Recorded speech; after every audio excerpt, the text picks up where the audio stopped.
Sir क्या NCERT की हर line को हम अंडरलाइन कर डालें? तुमने कर डाली तो तुम्हारा 10 साल में सिलेक्शन होगा। 5 साल तुम पंचवर्षीय योजना पक्का चलाओगे, समझ में आ गया? अगली बार जब मोदी जी चुनाव लड़ने आएंगे ना इसके 2024 के बाद में, उस समय तुम सिलेक्ट करोगे क्या 5 साल की योजना चलानी है तुमको? नहीं चलानी है। तो तुमको क्या करना है, जिन वर्ड्स को मैं सर्कल करूंगा केवल उन वर्ड्स को सर्कल करोगे। नई एनसीईआरटी लोगे, फ्रेश एनसीईआरटी लोगे। एनसीईआरटी में कुछ अपने मन से नहीं लिखोगे, क्योंकि एनसीईआरटी छुपे हुए पॉइंट्स होते हैं। जहां से एग्जामिनर क्वेश्चन बनाता है वो छुपे हुए पॉइंट्स होते हैं, आप उनको नहीं समझ पाओगे। उसके लिए एक्सपीरियंस चाहिए जो हम लोगों को है।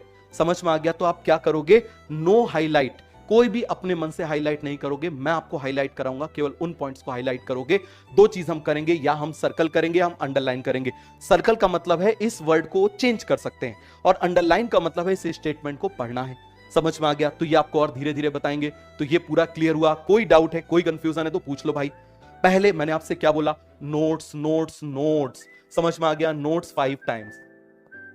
क्लियर है? नोट्स 5 टाइम्स के बाद क्या हो जाएगा, आप करोगे डीपीपी सॉल्व। अब डीपीपी में आपसे कुछ क्वेश्चंस नहीं बनेंगे, इसके बाद आप करोगे एनसीईआरटी।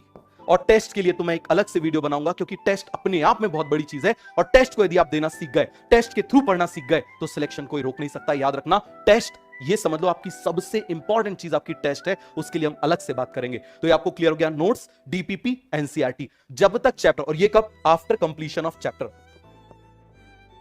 यदि आपने इतना भी कर लिया, यदि आपने इतना कर लिया, तो ट्रस्ट करना, ड्रॉपर से टॉपर बनने से आपको कोई नहीं रोक सकता।